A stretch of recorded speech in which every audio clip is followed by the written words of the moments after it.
It's easy to descend into cliches when we think of a summer sojourn, with the idea that these fleeting few months lend a magic spirit to a journey.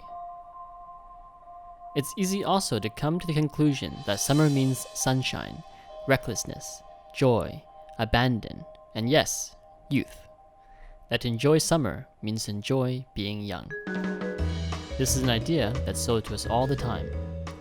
Visit a beach in the summer. Drink more soda in the sun. How many countless writers, poets, and musicians have composed odes to these short, hot months in the hopes of capturing an illusion, an idea of summer that can be bottled and kept away for later.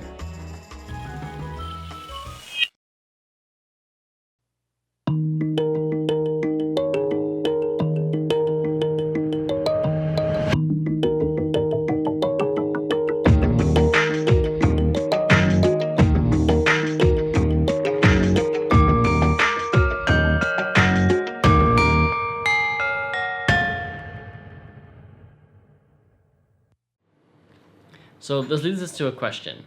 How can we discuss the idea of summer without falling into these convenient tropes? Summer doesn't have to be just full of art house kids with their Kodak 8mm cameras. It doesn't have to be sexy or raw. It doesn't have to be out of focus. Summer can be quiet. So how do we discuss it in a different way?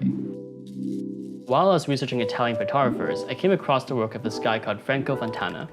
And then a lot of the photographers that we looked at, the famous ones, were black and white, photojournalism. But Franco was doing landscapes. But he wasn't doing ordinary landscapes. He was doing kind of surreal, colorful landscapes, and they're all on film. So then I thought he'd be the perfect guy to focus on for this episode because, while we were traveling, we were surrounded by like beautiful nature. And then a lot of times when I took the picture of something beautiful, I really knew that it was generic. It was beautiful, it's a good memory, but it's still a generic photograph. So then I wanted to kind of take Franco's philosophy where he would shoot something beautiful, but it would become extra beautiful, more than just a memory.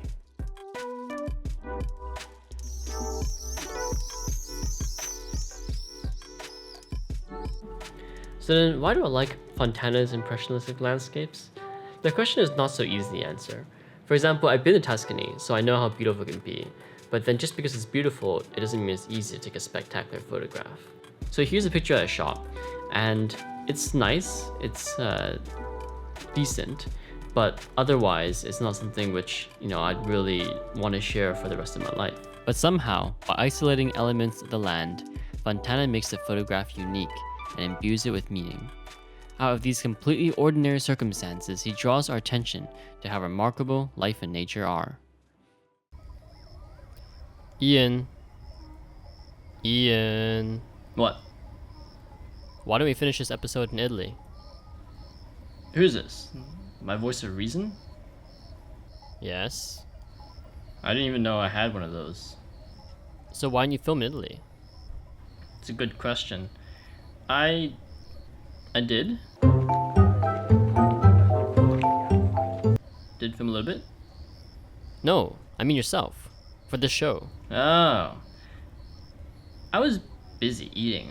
Wouldn't you do the same thing? I suppose so. But there must have been something.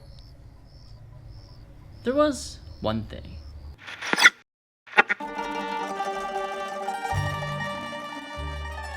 So, we've been traveling in Italy for 2 weeks on a shoot, and it's been an amazing trip. We've been from Sardinia to Sicily to Piemonte to Tuscany, and now we're in Florence at the very end. And we've been to some amazing places in the state, some like really beautiful hotels and resorts and wineries. And now we have just 30 minutes before dinner. It's like it's our only free time. This is like my third coffee of the day. This is a Cafe Shakerado. It's really good. It's like espresso shaken with ice. And we're in a very ancient cafe. Like the short bursts of coffee throughout the day are like really essential, especially since meals here are like 4 hours long. And we generally finish eating dinner at like 1 a.m., which is kind of crazy. But yeah, coffee here is great.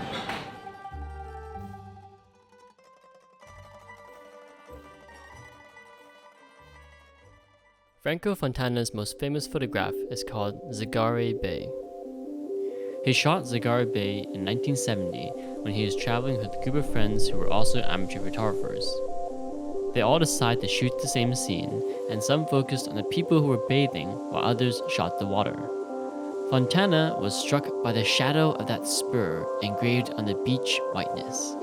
And apparently so was the French Ministry of Culture, who said it utterly represented the spirit of the country, despite the fact that it was actually shot in Gargano, Italy, instead of France. About the image, Fontana said, "It represents my personal way of sensing photography. I believe, in fact, that this should not document reality, but read it.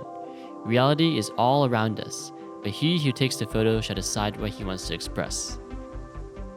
I will admit that even though I had read about Fontana before I flew, I only wrote most of this episode after we got back from Italy, so I didn't really manage to imitate his style and take many abstract landscapes or cityscapes.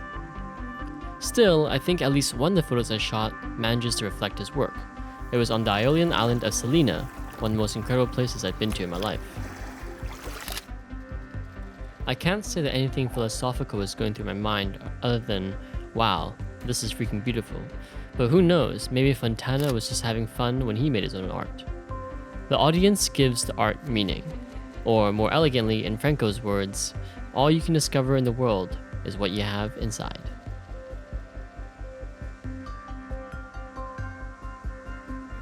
Hey guys, thanks for watching this last episode.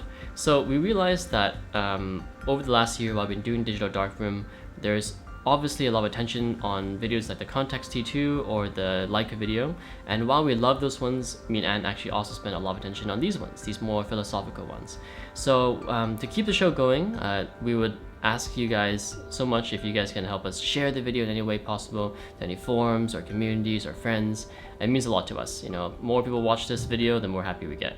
Other ways you can help us, of course, is by subscribing, if you guys have not subscribed already, liking, commenting, all the usual YouTube stuff, and also, of course, our very valued patrons.